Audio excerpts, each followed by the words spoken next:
Welcome. My name is Mark Munro, and I'm a student at the University of Cincinnati.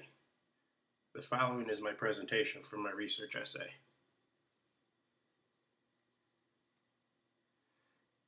The topic I chose was open source versus proprietary software.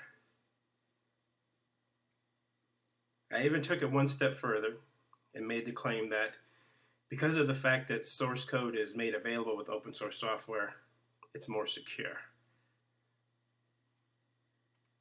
I will explain what open source, proprietary, and source code mean in just a few moments. But first, let's look at where computers, software, and security can affect most people on a typical day. Everywhere. Even if you do not have a computer or a smartphone, you're affected by computers. Security matters to everyone. Your medical records, your financial information, it's all stored somewhere in a database, multiple times over probably. If you go to see the doctor, have an operation, stay in the hospital, they're using computers, embedded systems in those IV dispensers and a lot of the stuff they use. So the security of that stuff is very important. Not to mention something like a pacemaker. Pacemaker's actually been hacked before. And security is very important. If you drive a car, there's a chance that it has multiple computers controlling systems like your brakes, your steering, your ignition. It's been recently shown that you can hack most automobiles and not even be anywhere near them. You could be in a different state or even a different country. As long as that car is connected to the internet, it could possibly be hacked. So safety is important to everyone. Most stoplights are controlled by a computer. So if that was to get hacked, that would just be complete chaos. So safety is important. And if any one of these things gets exploited, it'd be very bad. So even if you don't use a computer or a smartphone, you're still affected by computers. So security should be on your mind. All the things we just talked about come with a decision for the company to make. When they make these systems, these stoplight embedded systems, produce a database, put something on the internet, create a shopping cart on the internet, store your medical records, they have to make a choice on what tools and software they're going to use to create that. And their choice is going to be open source or proprietary. You could go one step further and say self-written, but that's pretty rare nowadays. So we'll just stick with open source and proprietary. But they need to decide what they're going to use to keep it secure. So let's go over what open source is about. Open source, simply defined, is basically certain rights within that legal agreement or that license. And the three basic rights that need to be there for it to be determined to be open source are basically the right to make copies of the software. Straightforward, how many computers can you use it on? If you buy a copy of Microsoft Windows at the store, chances are it's only going to work on one computer. If you download an open source operating system, you could put it on as many computers as you would like. When you get open source, you get a chance to have access to the source code. This is where the security element comes in, because when you see the source code, multiple people, multiple eyes can be looking at that source code. Multiple people can be reviewing that source code.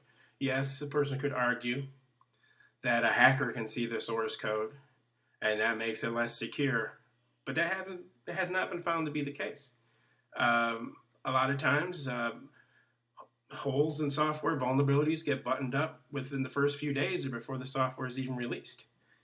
The other item that makes that software secure, since you see the source code, is you can make changes. And that's where number 3 comes in. The right to make changes and improvements to the software. So a company, an individual, can take that software, and if you have the skills and the knowledge, the development team or the individual could button up that software, make it more secure. They could add things, they could take things away. Sometimes too many things make things less secure. Sometimes you need certain things. Um, Basically, the ability to change that software, to see it, to improve it, makes it more secure. Now we'll move on to the competition, proprietary software. Simply define proprietary software as anything that usually has a license that puts on restrictions. Restrictions of usage, um, restrictions of not being able to see the source code. You cannot modify, you cannot review it, you cannot change it. Restrictions on distribution. There are copies of Windows out there that have a restriction of you can only run 3 programs at any one time. That is a major restriction for most users.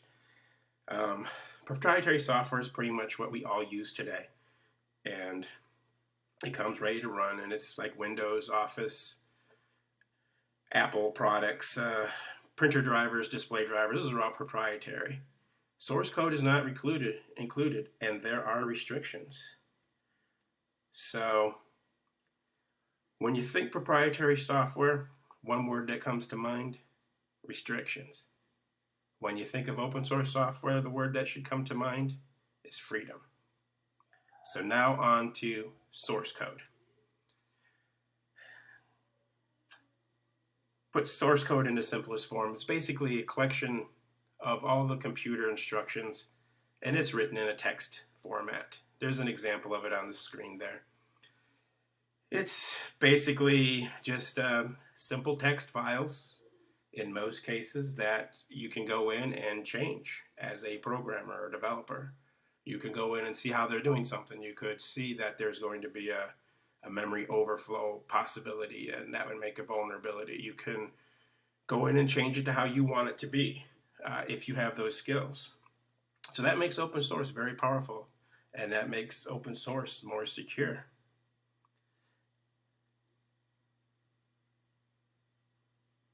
So let's take a look at a very successful open source project, so to speak.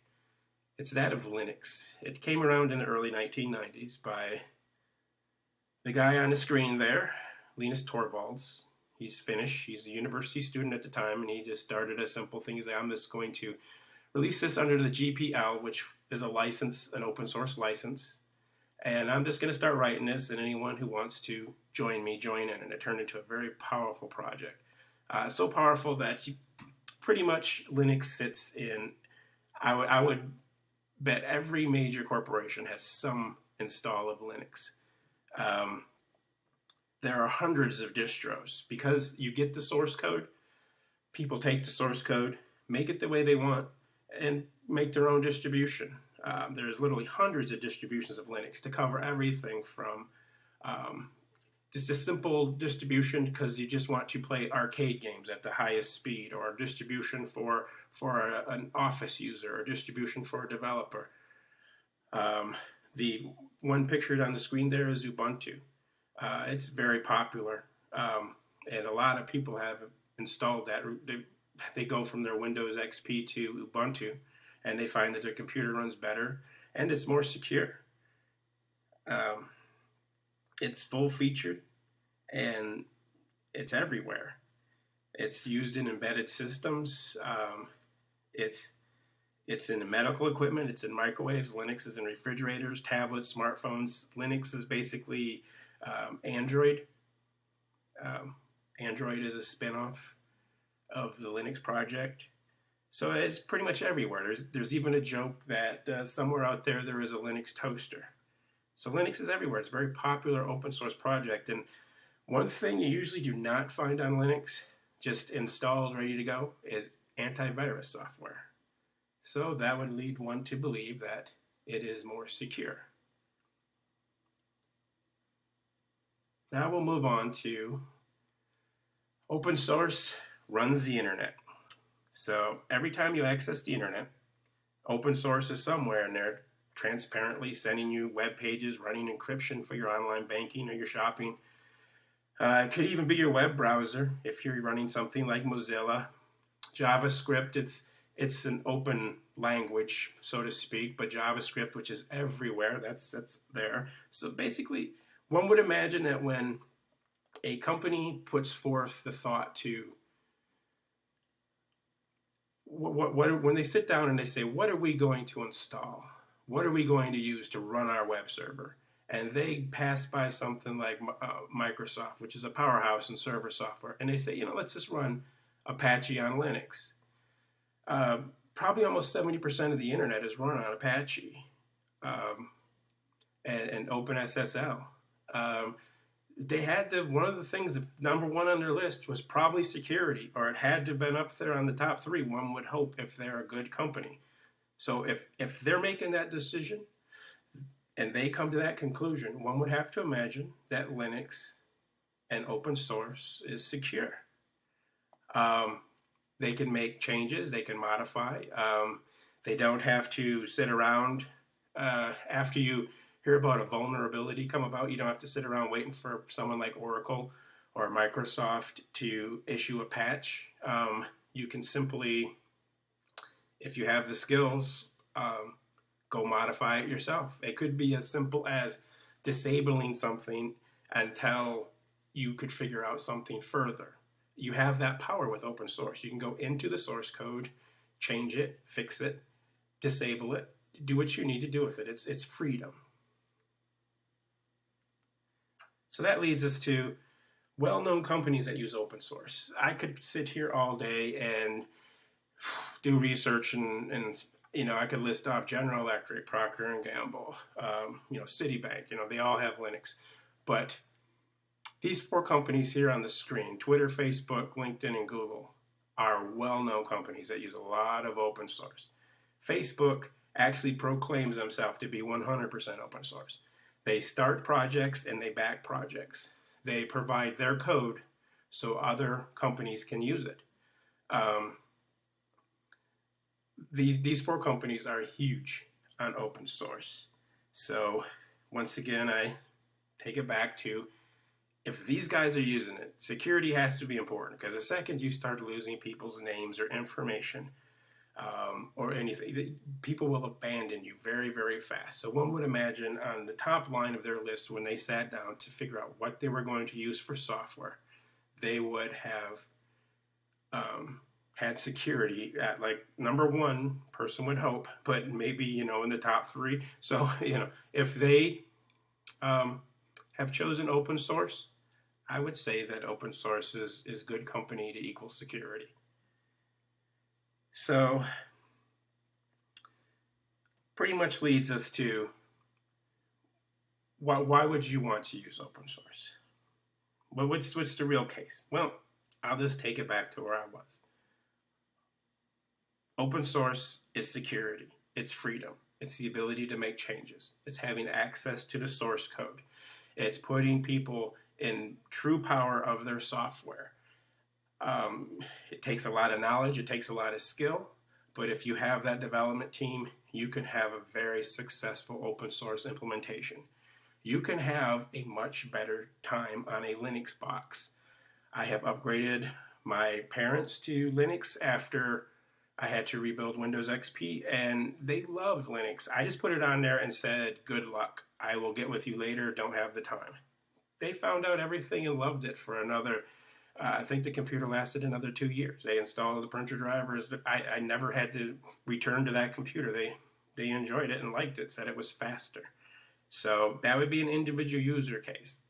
They were the kind of user who they would have the browser just loaded up with toolbars, and they didn't have that on their Linux machine. It did not allow it. They were not running antivirus on their Linux machine. The Windows box was. So that's just a simple case point. But if companies are using it, individuals are using it, open source is simply more secure. And it's pretty much that simple. So I'd like to thank everybody for listening to this, viewing this, and my vote goes to open source for overall security and freedom. Thank you.